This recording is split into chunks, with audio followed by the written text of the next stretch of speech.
자, 우리 교재에서도 나와 있듯이 재무제표 중에 딱 두 개에 대해서만 자세히 배웠어요. 재무상태표랑 손익계산서에 대해서만 자세히 배웠어요. 실무에서도 거의 재무상태표랑 손익계산서만 다룹니다. 현금흐름표라든지 자본변동표라든지 뭐 주석이라든지 이런 거는 뭐 그렇게 많이 다루는 비중이 낮아요. 거의 90% 이상을 손익계산서와 재무상태표를 가지고 이야기를 합니다. 자, 손익계산서 바로 보기. 자, 이번 시간 손익계산서 한번 더 그려볼게요. 제가 손익계산서 한번 더 그리고 이게 아마 이번 제 클래스에서 마지막으로 그리는 손익계산서일 것 같으니까는 자, 자세히 한번 그려보도록 하겠습니다. 자, 손익계산서 저쪽에다 그려야죠. 자, 손익계산서는 이렇게 생겼습니다. 손익계산서라고 위에 제목을 적어주시고요. 얘는요, 일정한 기간 동안에 회사가 얼마나 경영을 잘했는지 경영 성과를 보여주는 표이기 때문에 보통 기간을 적습니다. 2020년 1월 1일서부터요 2020년 12월 31일까지 얼마나 우리 회사가 잘했는지를 보여주는 표예요. 그래서 얘는 마찬가지로 왼쪽에 회사 이름 적어주시고요. 짱구 패션. 여기 나오는 거는요, 옷 파는 회사지만 옷 몇 벌이라고 안 적고요. 우리 달러로 안 적고요. 단위는 원화로 적겠습니다. 해주시고요. 첫 번째로 나오는 게 매출입니다. 매출 또는 매출액이라고 해요. 매출액. 얼마를 팔았는지 총. 그리고 두 번째로 나오는 게 이 매출을 판매하기 위해서 들어간 원가요. 매출을 판매하기 위해서 들어간 옷. 원가. 옷을 팔았으면 그 옷 원가가 얼마냐. 그래서 이름도 매출과 짝을 맞춰주기 위해서 매출 원가라고 합니다. 매출에서 매출 원가를 빼고 나면은요, 내가 옷을 한 벌 사다가 옷을 한 벌 팔면은 얼마가 남는지가 나와요. 그쵸? 그게 바로 이번엔 수익이나 이익은 조금 다른 색으로 적을게요. 매출 때문에 매출에서 매출 원가를 뺀 금액 때문에 발생한 매출 총이익이라고 적습니다.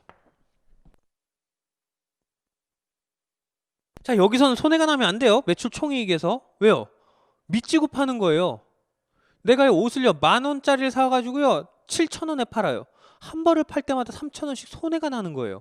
미친 거죠. 그러면 안 되죠. 최소한 여기서는 이익이 나와야 되는 거예요. 왜? 옷을 한 벌 샀는데 내가 살 때는 이걸 옷을 사러 가면은 옷을 10,000원을 주고 사는데 내가 이걸 갖다 팔면은 이걸 한 번에 7,000원에 팔아요. 이러면 안 되잖아요. 미치잖아요. 반대가 돼야지. 내가 7,000원에 사서 10,000원에 팔든 12,000원에 팔아야지.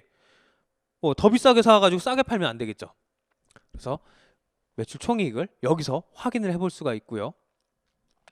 자, 우리 옷을 사오고 뭐 이렇게 운영을 하고 옷 나가는 옷값만 나가는 게 아니잖아요. 예를 들어서 내가 매장을 갖고 있으면 임차료가 나갈 테고, 직원을 뽑았으면 급여가 나갈 테고, 직원 그만두면 퇴직급여 나갈 테고, 직원 밥 먹으면 복리후생비 나갈 테고, 직원 뭐 잘했으면 상여 보너스 나갈 테고, 이래야 되니까 직원한테 나가는 돈들 있죠. 뭐 당연히 물건을 사오고 팔려면은 이동도 해야겠죠.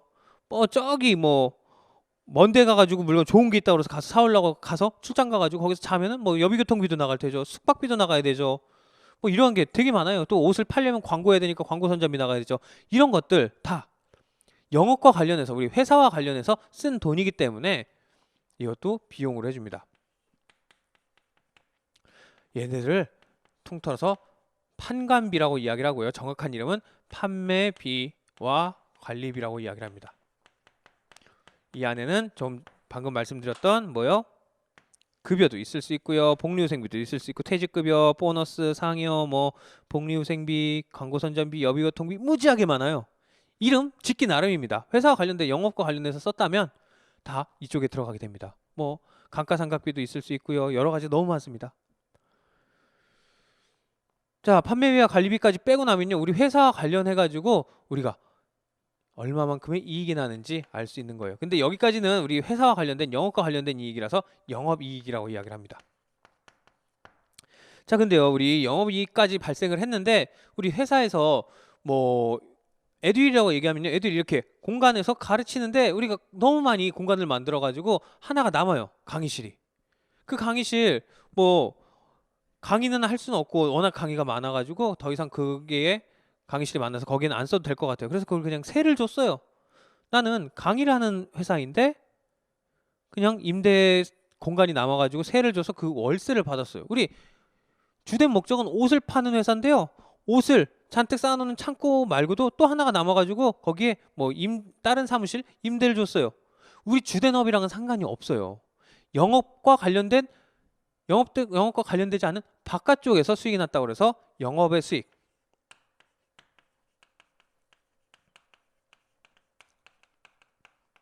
이라고 해주고요. 또 마찬가지로 내가 영업과 관련이 없는 부분에서 손해가 났어요. 영업과 관련이 없는 부분에서 비용이 나갔어요. 예를 들어서 내가 주로 나오는 거는 내가 매도하는 증권 뭔지 알죠? 내가 그거를요. 우리 회사랑은 크게 상관이 없는데요. 나는 누구한테 돈을 빌려줬는데 걔가 나한테 돈을 못 갚았어요. 그래가지고 나한테 대신에 주식이나 채권을 줬습니다. 난 그걸 산 목적이 만기까지 원래부터 갖고 있으려고 산 만기 보유증권도 아니고요. 그리고 나는 이거 시세 차익을 노리고 내가 구입을 했던 단기 매매증권도 아니에요. 그냥 어떻게 하다 보니까 생긴 거예요. 그래서 그걸 팔았는데 오히려 또 손해까지 난 거예요. 와, 매도 가능 증권을 팔았는데 처분을 했는데 거기서 손실이 났어요. 영업이랑 상관이 없죠. 영업이랑 상관이 없죠. 그런 데서 발생하는 영업 외 비용. 주로 나오는 거는요. 뭐 이자 수익, 이자 비용 이쪽이 많이 있습니다. 실질적으로도. 내가 이자를 내려고 회사를 운영하는 것도 아니고 이자를 받으려고 회사를 운영하는 것도 아니죠. 돈이 남아가지고 지금 돈 벌려가지고 은행에다 잠깐 넣었더니 그거 은행에서 돈 주대? 뭐 왜 주세요? 그러니까 이자 때문이 이자 드립니다 해서 이자예요. 그래서 이자 수익 같은 거는 보통 영업의 수익, 이자 비용 같은 경우는 영업의 비용에 많이 들어갑니다. 실무에서도. 여러분 문제에서도 많이 나오고요. 자, 여기까지 빼고 나니까는 더하고 빼고 나니까는 자, 이제 우리 회사 1년 동안에 순이익이 나왔어요 라고 얘기를 하는데 어떻게 해요? 여기서 또 나라에서는 너 법인이지? 너 법인이면은 돈 번 거에 대해서 세금 내야지. 이름도 법인이 내는 세금이라고 해서 법인세입니다. 또는 법인세 비용이라고 이야기를 하고요. 그것까지 빼고 나니까 드디어 나에게 순이익이 나옵니다. 위에도 순이익이고 아래도 순이익이니까 어떻게 한다고요? 얘는 법인세 빼기 전에 순이익이라고 해서 어떻게 해요? 법인세를 차감하기 전에 순이익이다. 아래는요. 올해 진지하게 순수하게 나에게 남은 순이익이다 해서 얘는 어디로 간다고요? 재무상태표에 그 이익이익업 쪽에 간다고 얘기를 했어요. 자, 손익계산서 열심히 그려봤습니다. 자, 제가 여기서 파란색으로 쓴 부분들이 다 이익이나 손실이나 나오는 부분이에요. 얘네를 가지고 분석을 해야 돼요. 지금 이익이 하나, 둘, 셋, 네 개가 나왔어요. 자, 제가 어제도 저 사무실에서 실질적으로 결산을 하다가 나온 경우인데요. 실질적으로 지금 뭐 법인세 기간이어서 저희도 뭐 강의가 끝나고 나면은 다시 사무실로 가가지고 밤새서 철회하고 이런 식으로 법인세를 신고를 하고 있습니다. 그 회사가 어떤 회사였냐면요. 영업이익이 쭉 이렇게 계산을 해갖고 했는데 영업이익이 마이너스가 나왔어요. 근데요. 당기순이익은 플러스가 나왔어요. 어떤 경우죠? 그 회사가 뭐 하는 회사였더라? 그 회사가 마카롱을 파는 회사였는데요. 마카롱을 파는 회사였는데 그 회사 1년을 딱 해보니까는 영업이익에서 마이너스가 나오고 당기순이익에서 플러스가 나왔어요. 이게 보더니 저희 회사 직원분이 저한테 물어봤어요.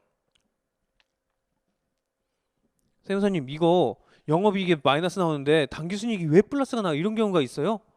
위에선 마이너스가 나는데 어떻게 밑에서 플러스가 나와요? 그래서 설명을 해줬죠. 위에서 영업이익에서 마이너스가 나와서 회사 운영은 잘 못했더라도 마카롱을 파는 회사인데 마카롱을 팔면서 뭐 원가도 많이 들어가고 직원 비용도 많이 들어가고 했어요. 그래서 마이너스가 나왔는데 부동산을 팔았었나? 뭐 어찌됐든 간에 회사랑 상관없는 영업의 수익에서 돈이 많이 나왔어요. 부동산을 팔았던 것 같습니다. 어제. 그러니까 이 영업이익에서는 마이너스가 나더라도 부동산을 팔아서 당기순이익이 플러스가 되더라고요. 자, 이런 회사가 있고요. 영업이익에선 플러스가 나왔는데 밑에 당기순이익에서 영업의 비용이랑 법인세랑 빼고 나고 뭐 이렇게 하니까 마이너스가 나오는 회사들도 있을 거예요. 자, 이렇게 다른 회사들을 보면은요. 뭘 알 수 있을까요? 최소한 여기에서 마이너스가 나오면은 제가 조금 전에 설명드렸듯이 어떻게 해요? 이 회사 미쳤구나. 미치고 파는구나. 하나 팔 때마다 마이너스가 나오는구나. 여기서 플러스가 나와야지 판단을 할 수가 있고요. 여기에서 마이너스가 나와요. 그러면은 어떻게 돼요? 우리 회사 운영을 하는 데 있어가지고 어딘가에서 돈을 많이 쓰고 있구나. 마이너스를 확인을 해야죠. 얘는 다음 해에 넘어가면은 또 마이너스가 될 수도 있어요. 자, 여기 영업의 수익에서 이렇게 플러스가 크게 나왔어요. 어떤 경우에요? 법인세 그래서 이 밑에가 플러스가 되겠죠? 어떤 경우에요? 영업의 수익에서 이렇게 많이 나오면은 위에선 마이너스인데 아래가 플러스가 되면 위에선 뭐예요? 본업은 제대로 못해서 마이너스가 났는데 어떻게 한 방 터져가지고 플러스가 됐구나. 내년에도 한 방 터지지 않으면 본업은 원래 못하니까는 본업이 중요한 건데 본업을 못하니까 내년에는 손실이 날 수도 있겠네. 각 단계별에서 나오는 이익과 손실을 가지고 이 회사가 본업에 충실한 회사인지 그렇지 않은 회사인지를 확인을 할 수가 있습니다. 한번 요 내용 보도록 할게요. 페이지 246페이지고요. 뇌물 각 단계별 이익을 구분해보자. 자, 밑줄 치지 마시고요. 그냥 읽어드리기만 하겠습니다.